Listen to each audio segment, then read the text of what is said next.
आमदार रामदास तडस यांच्या सुनेने आता गंभीर आरोप केले। तडसांनी छळ केल्याचा पूजा तडस यांनी आता आरोप केलाय। तडस कुटुंबानं बेघर केल्याचा आरोप देखील करण्यात आलाय।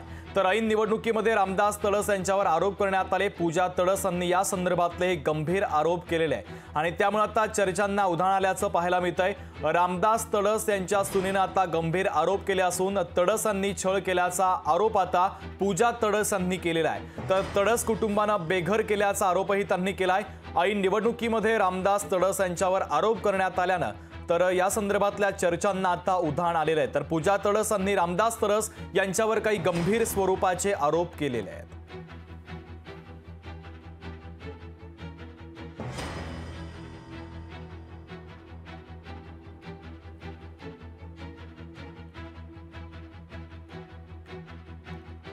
तर महत्त्वाची बातमी आपण पाहतोय। रामदास तडस यांच्या सुनेने आता गंभीर आरोप केले। तडस यांनी छळ केल्याचा आरोप आता पूजा तडस यांनी केलाय।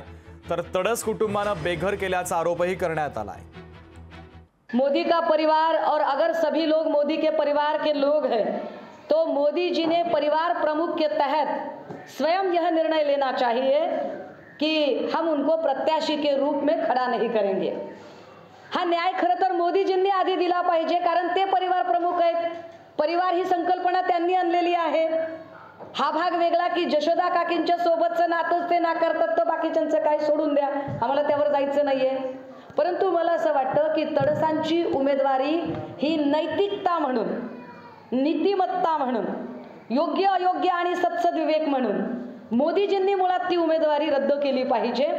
राहिला प्रश्न इलेक्शन कमिशनचा, तर हरकत नाही दादा, स्वायत्त यंत्रणांवर दबाव आहे हे वेगळं सांगायची गरज नाही, पण तुम्ही म्हणताय म्हणून आपण अजून एकदा अपेक्षा करूया। आणि पीडितेला तसं वाटतं का की त्यांच्या सासऱ्यांची उमेदवारी रद्द व्हावी, जे त्यांच्यावरती अन्याय करत आहेत, हे पण महत्त्वाचं आहे। तर तुम्ही त्यांच्या उमेदवारी रद्द करण्याच्या संदर्भात मागणी करत आहात का? मी माझ्यावर होणाऱ्या अत्याचाराविरोधात ही लढाई लढत आहे। मी कोणाचीही उमेदवारी रद्द करा किंवा मी कोणाची उमेदवारी ठेवा किंवा यांना सीट द्या, मी असं कुठेही काहीही बोललेली आहे। मी एक स्त्री स्वाभिमानाची मी लढाई लढत आहे आणि त्या स्वाभिमानासाठी मी एवढी झटत आहे। जवळजवळ 2-2.5 वर्ष झाली, बाळ 17 महिन्याचं आहे।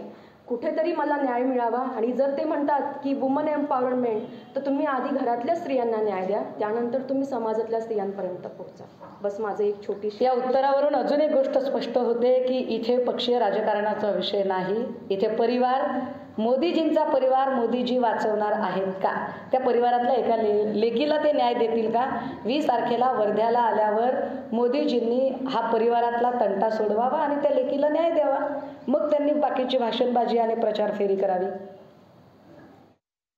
तर रामदास तडस यांच्या सुनेने आता त्यांच्यावर काही गंभीर स्वरूपाचे आरोप देखील केलेले आहेत। शिवसेना उद्धव बाळासाहेब ठाकरे पक्षाच्या उपनेत्या सुषमा अंधारे यांच्यासोबत पत्रकार परिषद घेऊन त्यांनी हे गंभीर आरोप केलेत।